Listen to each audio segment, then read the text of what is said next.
Se eu fechar os olhos, ainda consigo sentir a luz da manhã atravessando as cortinas de renda do quarto, aquele tipo de claridade que faz a gente acreditar que o mundo finalmente se acertou.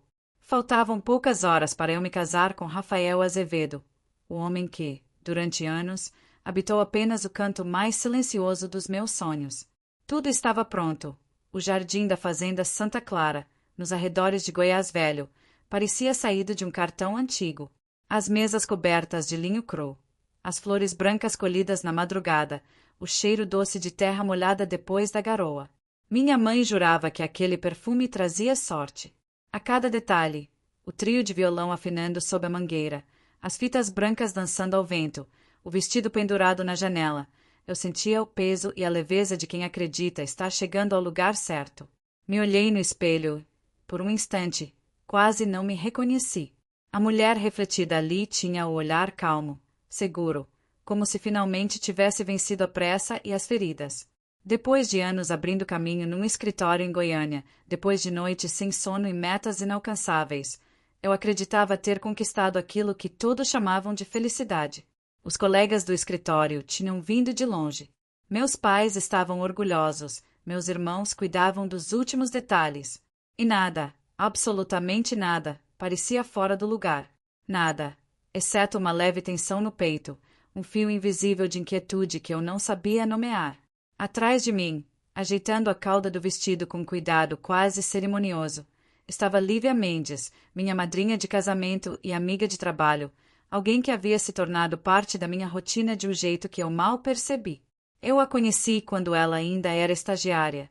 Ensinei, apoiei, apresentei pessoas.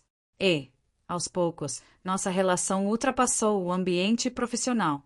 Ela sabia o vinho que eu preferia, as músicas que eu evitava e até o tom exato de batom que eu usava em reuniões importantes. Quando a escolhi como madrinha, ninguém se surpreendeu. Lívia sorriu aquele sorriso treinado, o mesmo que conquistava clientes, suave, no tempo certo, sem nunca revelar demais. Ela disse: "Você está deslumbrante, Camila." E eu acreditei. Se ao menos eu soubesse o que se escondia por trás daquele olhar tranquilo. Algo afiado bastante para cortar sem deixar marca. A cerimônia seria ao entardecer. O céu, ainda pálido, já prometia um pôr do sol de cinema. Meu pai, orgulhoso, ajustava o terno antigo. Minha mãe rezava baixinho, como quem tenta amarrar o destino com palavras. O som das risadas vindas da cozinha misturava-se ao cheiro de pão de queijo e café fresco. Tudo parecia pulsar em harmonia. Naquela manhã, antes que os convidados chegassem, Lívia apareceu no meu quarto com uma bandeja de café e frutas. "É hoje", disse ela, num tom leve. Eu sorri, sem saber que aquela frase ficaria ecoando em mim por anos. Quando a cerimônia começou, o sol filtrava-se entre as folhas de pés dourados. Meu pai segurou meu braço. O violão começou a tocar uma versão lenta de Aquarela. Os convidados se levantaram. E lá estava Rafael, sob o arco de flores, me esperando com um sorriso que já não era o mesmo, mas que eu, cega de emoção, não percebi. "Promete-me amar em todos os dias, até quando o tempo mudar?" perguntou o celebrante. "Prometo", respondi, firme. Ele hesitou por meio segundo antes de repetir. "Prometo." Os aplausos vieram como uma onda. Beijos, risadas, o tilintar das taças. Eu acreditava. Acreditava com cada parte do meu corpo que aquele era o começo de tudo. Mas agora, quando fecho os olhos e volto àquele instante, o toque da mão dele na minha, o sorriso de Lívia logo atrás, percebo. Não era um começo. Era a primeira rachadura em algo que já nascia partido. A noite chegou como um manto, quente sobre a fazenda. As lanternas penduradas nas árvores tremeluziam com o vento, e o som do violão se misturava ao barulho distante dos grilos. As risadas dos convidados ecoavam entre as mesas. Por algumas horas, tudo pareceu perfeito. Eu dançava entre abraços e taças erguidas. Meu pai, já emocionado demais, rodopiava minha mãe no meio da pista de terra batida, e eu ria vendo os dois como se tivessem voltado no tempo. Rafael, por sua vez, circulava entre os convidados com a gentileza habitual, o sorriso ensaiado, as palavras certas. Mas havia algo no olhar dele, algo que fugia. De vez em quando, eu o pegava observando a multidão, distraído, como se buscasse alguém. E cada vez que nossos olhos se encontravam, ele disfarçava, pegava um copo, mudava de assunto. Cansaço, pensei. A pressão, talvez. Lívia estava sempre por perto. Ajudava com os arranjos, organizava os brindes, sorria para todos, uma presença discreta, porém constante. Ela parecia feita de calma, de controle. Quando eu passava perto, ela me tocava o braço e dizia baixinho: "Tá tudo lindo, Camille. É o dia que você merece." Eu acreditava nela, como sempre acreditei. Mais tarde, quando o violão se calou e o céu já estava bordado de estrelas, Rafael me chamou para nossa primeira dança. As luzes de corda pendiam acima de nós, e o cheiro de jasmim que vinha do jardim se misturava ao perfume do vinho. Ele me abraçou com delicadeza, mas distante. Sua mão nas minhas costas parecia leve demais, quase ausente. "Tá tudo bem?" sussurrei. Ele sorriu, sem responder. E então, de canto de olho, vi Lívia parada perto da fonte. Ela observava a cena com uma serenidade que me gelou. Por um segundo, os olhares dos dois se cruzaram. Foi rápido, mas suficiente. Um fio de gelo desceu pela minha coluna. Disfarcei, ri, tentei manter a dança. Mas dentro de mim, o compasso já tinha mudado. Horas depois, quando os convidados começaram a se despedir, eu me escondi por alguns minutos no terraço da casa principal. O vento soprava morno, trazendo o cheiro das flores esmagadas pelo chão da festa. Fechei os olhos, tentando registrar aquele momento, o som distante de vozes, o brilho das lanternas, o eco das promessas recém-feitas. Ouvi passos atrás de mim. Pensei que fosse Rafael, mas era ela, Lívia. Trazia um chale nos ombros e uma taça de espumante na mão. Fugindo da bagunça, perguntou, com um meio sorriso. Só respirando. Respondi. Ela se aproximou, encostou o cotovelo na mureta ao meu lado. "Você merece o mundo, sabia?" "Eu já tenho." Sorri, tentando acreditar. "Tomara que sim." Ela disse, num tom baixo, quase triste. O olhar dela foi além de mim, atravessando o escuro, como se visse algo que eu não podia enxergar. Por instinto, olhei também. Rafael estava do outro lado do pátio, parado à entrada do salão. Ele olhava na direção dela, não para mim.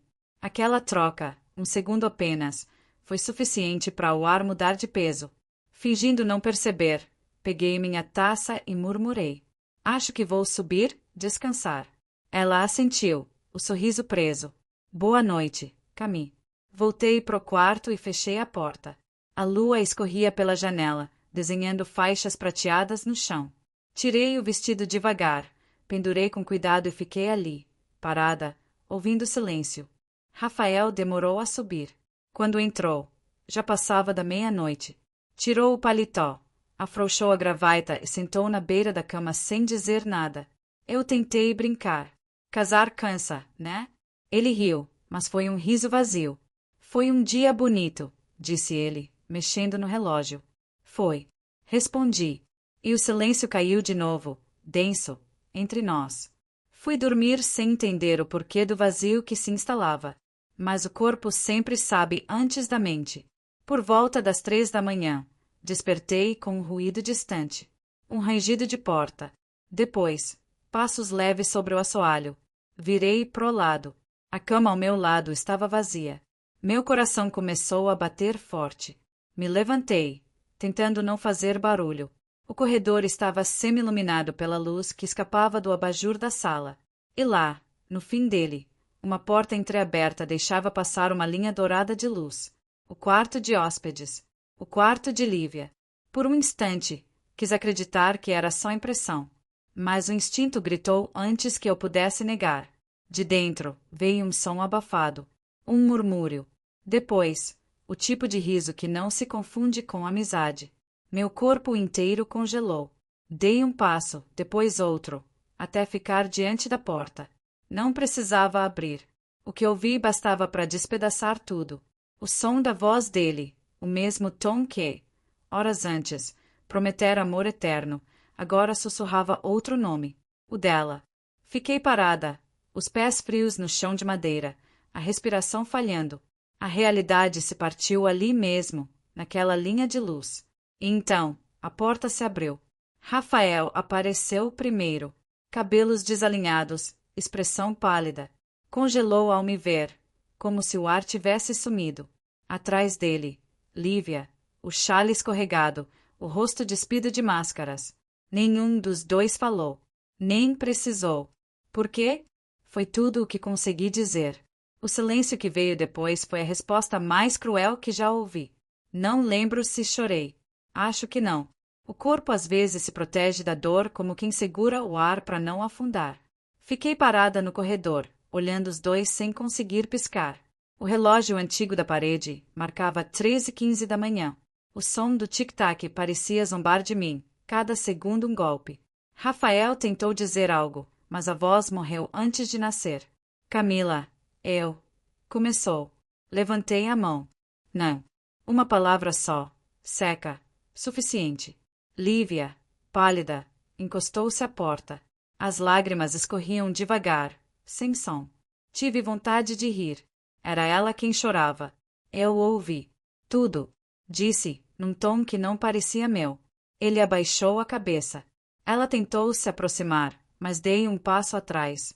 Fica onde está. Ordenei. O chão parecia girar, mas eu me mantive de pé, como se a raiva me sustentasse. Durante anos, confiei nos dois como se fossem minhas colunas. E ali estavam, desabando diante de mim. Saí antes que eles dissessem qualquer coisa. O vento da madrugada bateu no meu rosto quando empurrei a porta da varanda. A grama ainda molhada colava no vestido, e o céu começava a clarear atrás das montanhas de Goiás. Caminhei pela estrada de terra, sem destino, sem pensar. A lua já se despedia, e os galos das fazendas vizinhas anunciavam o dia. Meu vestido branco arrastava poeira, transformando pureza em cinza. A dor vinha em ondas. Primeiro a incredulidade, depois a raiva, e por fim um vazio enorme, como se eu tivesse sido arrancada de dentro de mim. Continuei andando até que o som dos pássaros começou a encher o ar. O sol nascia, dourado e cruel. Sentei à beira da estrada, descalça, com as mãos sujas de terra. Ali, sozinha, percebi que algo dentro de mim tinha morrido, mas outra coisa, pequena e insistente, começava a nascer. Não sei quanto tempo fiquei ali. Quando voltei, o céu já estava azul. As janelas da casa grande estavam abertas, e o cheiro de café recém-passado se espalhava pelo ar. Parecia impossível que o mundo ainda seguisse o mesmo. Entrei pela porta dos fundos. A cozinheira, de Antônia, olhou para mim assustada. Minha Nossa Senhora, a senhora tá bem, Dona Camila. Tô, menti. Preciso só falar com todos. Ela entendeu sem entender e foi chamar meus pais. Minutos depois, o salão principal estava cheio. Meus pais, os pais dele, alguns tios e madrinhas que ainda não tinham ido embora. O barulho das conversas morreu quando apareci. O vestido estava sujo, a maquiagem borrada. Eu não precisava dizer nada, meu silêncio já era grito. Minha mãe levantou primeiro. Filha, o que houve? Respirei fundo. Houve o que não deveria acontecer em nenhuma noite de casamento. Todos se entreolharam. Rafael não estava ali.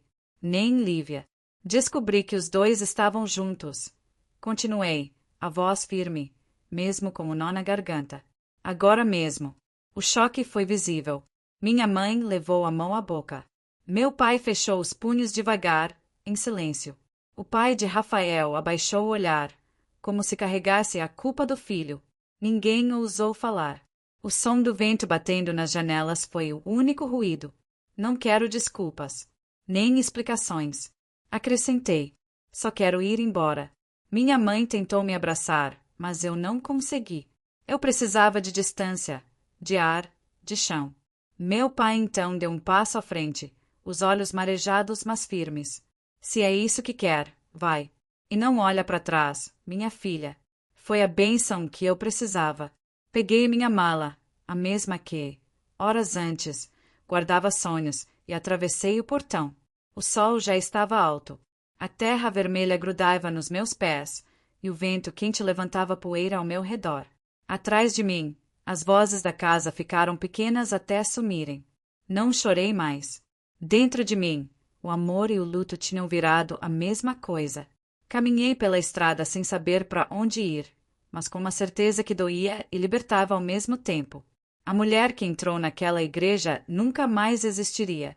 Voltei para Goiânia 2 dias depois, num ônibus quase vazio. Chovia fino na estrada, e o barulho da água no vidro parecia acompanhar meu coração em silêncio. Não dormi. Passei horas olhando o reflexo da minha própria sombra, pensando em como tudo podia mudar tão rápido, de para sempre para nunca mais. Quando cheguei em casa, o apartamento parecia menor. A decoração ainda cheirava a promessa, as lembranças do casamento espalhadas em cada canto, fotos, flores secas, bilhetes. Passei a noite recolhendo tudo, como quem desmonta um altar. O vestido, manchado de terra, guardei numa caixa de sapatos. Não o joguei fora. Não por apego, mas porque ele era prova de que eu sobrevivi. Nos dias seguintes, minha mãe ligava o tempo todo. Às vezes eu atendia, às vezes deixava tocar. Eu sabia que ela só queria cuidar, mas havia uma parte de mim que não queria consolo, queria silêncio. O trabalho me salvou. Voltei para o escritório ainda no fim da semana. Meus colegas me olharam com aquela mistura de pena e respeito que machuca mais do que palavras. Mas eu não dei espaço para perguntas. Chegava cedo, saía tarde. Mergulhei em relatórios, campanhas, reuniões. Cada meta batida era um pedaço de mim voltando pro lugar. Os meses passaram. A dor não sumiu, mas perdeu o grito. Virou um ruído de fundo, constante, suportável. E eu fui aprendendo a viver com ele, como quem aprende a respirar embaixo d'água. Com o tempo, comecei a sentir falta de algo novo, de uma vida que fosse só minha, sem a sombra do que aconteceu. Foi assim que nasceu a ideia de abrir meu próprio estúdio de design. Usei as economias que restaram do casamento cancelado e aluguei uma pequena sala no setor oeste. Chamei de Ateliê Aurora, porque era isso que eu buscava, um novo amanhecer. Nos primeiros meses, trabalhei sozinha. Dormia pouco, vivia de café e pão de queijo, e, ainda assim, sentia um tipo de paz que eu nunca tinha sentido antes. Aos poucos, os clientes começaram a aparecer, pequenas empresas, cafés, gente sonhando grande como eu. Meu nome voltou a circular, mas agora era diferente. Não mais a mulher que foi traída. A mulher que construiu. 1 ano depois, já tínhamos equipe, site, prêmios locais. E, pela primeira vez desde tudo, eu me olhei no espelho e vi uma estranha conhecida. Alguém mais firme, mais serena, mais dona do próprio silêncio. Numa tarde chuvosa de agosto, fui convidada para palestrar num evento sobre empreendedorismo feminino em Belo Horizonte. Falei sobre recomeço, sobre fracasso e força, e percebi que as mulheres na plateia me olhavam como quem via espelho. Algumas choravam, outras sorriam, e eu entendi que a dor, quando atravessada, vira farol para quem vem atrás. No fim da palestra, enquanto eu guardava meus papéis, um homem se aproximou. Tinha olhos calmos e um jeito leve de falar. Gostei do que você disse sobre recomeçar sem pressa, comentou. Sou Caio. Trabalho com projetos sociais em cidades do interior. Conversamos por alguns minutos sobre trabalho, música, viagens. Foi simples, natural, sem promessas, sem intenções escondidas. Nos dias que seguiram, ele mandou uma mensagem. Sem pressão, só um foi bom te ouvir. Respondi. E, de repente, o silêncio da minha vida começou a ter companhia. Caio não perguntava sobre o passado. Ele ouvia o presente. E, aos poucos, aquele jeito tranquilo foi abrindo espaço onde antes só cabia desconfiança. Eu não sabia se era amor, mas sabia que era paz. E, depois de tanto tempo, paz já parecia milagre. Caio entrou na minha vida como quem abre uma janela num quarto fechado há tempo demais. Sem barulho, sem promessas, apenas presença. Nos primeiros encontros, ele me levava para cafés pequenos, escondidos entre ruas antigas de Belo Horizonte. Falávamos sobre coisas simples, livros, comidas que lembravam infância, o cheiro da chuva em estrada de terra. Nenhuma pergunta sobre Rafael, nenhuma curiosidade sobre o que eu tinha perdido. Ele me olhava com calma, E esse olhar, sem exigência, foi o que mais me desconcertou. Eu estava acostumada com gente que falava demais, que queria entender demais. Caio só escutava. E, no meio desse silêncio, comecei a me ouvir também. Nos meses seguintes, voltei a viajar. Às vezes para eventos de design, outras só para ver o mar. Ele sempre dizia: o mar não cura, mas ensina a continuar respirando. Gostava da forma como ele falava das coisas, como se tudo tivesse um ritmo que não precisava ser apressado. E, pela primeira vez em muito tempo, eu comecei a acreditar nisso. Nos fins de semana em que eu ficava na cidade, ele aparecia no ateliê com pão de queijo e café coado. Ajudava a pintar paredes, carregava caixas, ria do meu perfeccionismo. Aos poucos, as risadas voltaram a morar na minha casa. Um dia, ele me perguntou: você ainda pensa no que aconteceu? Demorei para responder. Às vezes. Mas não dói mais. Ele assentiu, sem dizer nada. Pegou minha mão, como quem entende que o amor não precisa de explicação. Naquela noite, percebi que algo dentro de mim tinha mudado de lugar. A dor antiga já não comandava meus passos. Ela ainda existia, mas agora como cicatriz, não como ferida. Quando Caio me abraçou, não senti medo. Senti leveza. E isso, para mim, foi mais bonito que qualquer declaração. Os meses viraram um ano. Trabalhávamos juntos em alguns projetos. O Ateliê Aurora e a ONG dele começaram a criar campanhas para comunidades do interior. Viajávamos pelo sertão de Minas Gerais, por pequenas cidades que ainda cheiravam a café fresco e terra molhada. Cada viagem era uma aula sobre simplicidade. Enquanto eu ensinava design, ele ensinava silêncio. Numa noite em Diamantina, depois de um dia exaustivo, estávamos sentados na calçada em frente à pousada, observando o céu limpo, pontilhado de estrelas. Caio me perguntou: se você pudesse mudar uma coisa no passado, o que seria? Fiquei um tempo sem responder. Depois disse: eu teria ido embora antes. Ele sorriu.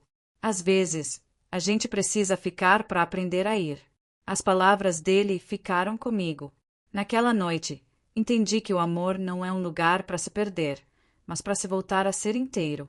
Pouco tempo depois, voltei à Asa Norte, em Brasília, para uma palestra grande. Falei para centenas de pessoas sobre recomeço e autenticidade. No meio da plateia, vi Caio me observando, tranquilo, orgulhoso, sem invadir meu espaço. Aquela imagem ficou marcada em mim, um homem que não queria me completar, mas me acompanhar. Depois do evento, caminhamos juntos até o carro. Ele olhou para mim e disse: você parece leve. Tô. Então é amor. Ri. Mas, no fundo, eu sabia que era verdade.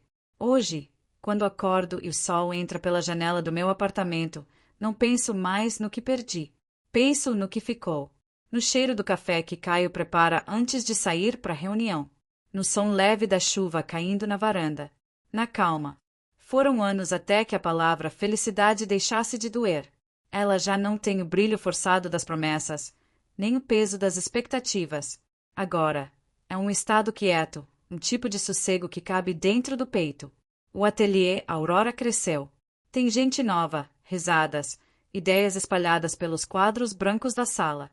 Cada projeto que entregamos carrega um pedaço da mulher que eu me tornei, firme, serena, inteira. Às vezes, olho pro logo pintado na parede e lembro do dia em que decidi começar. A dor virou semente. E floresceu. Caio e eu não falamos muito sobre o futuro. A gente o constrói, dia após dia, nos pequenos gestos. Um almoço no domingo, uma viagem pro interior, o cuidado silencioso de quem sabe que amor é presença, não performance. Ele nunca tentou apagar meu passado. Ao contrário, me ensinou a olhá-lo com ternura. Porque foi ali, naquele caos, que eu aprendi quem eu era. De vez em quando, volto a Goiás Velho. Passo perto da antiga fazenda, hoje abandonada, coberta de mato e silêncio. Não sinto raiva. Sinto gratidão. Foi naquele chão que minha vida desabou, e foi dali que ela renasceu. Meu pai diz que tenho outro brilho no olhar. Minha mãe ainda guarda o convite do casamento numa caixinha, escondida entre cartas antigas. Eu deixo. Cada um guarda o que precisa para seguir. À noite, gosto de sentar na varanda com uma xícara de chá e ouvir o vento passando entre as árvores. Caio às vezes se junta a mim, sem dizer nada. A gente só fica. E, nesse silêncio compartilhado, há mais amor do que em qualquer promessa. Se alguém me perguntasse hoje o que é um final feliz, eu responderia assim: não é o altar, nem o vestido, nem o amor que se promete para sempre. É a paz que chega depois da tempestade. É a coragem de escolher a si mesma. É olhar o espelho e reconhecer quem voltou, e saber que, apesar de tudo, ela ainda acredita na luz. A mulher que foi embora naquela madrugada, descalça, nunca mais voltou. Mas, no lugar dela, ficou alguém melhor. Uma mulher que aprendeu que amor nenhum vale a própria voz. E quando o dia termina e Caio me encontra na varanda, ele não pergunta no que penso. Só segura minha mão e fica. E é nesse instante, simples e inteiro, que eu entendo que o verdadeiro felizes para sempre não é ser escolhida, é escolher a si mesma.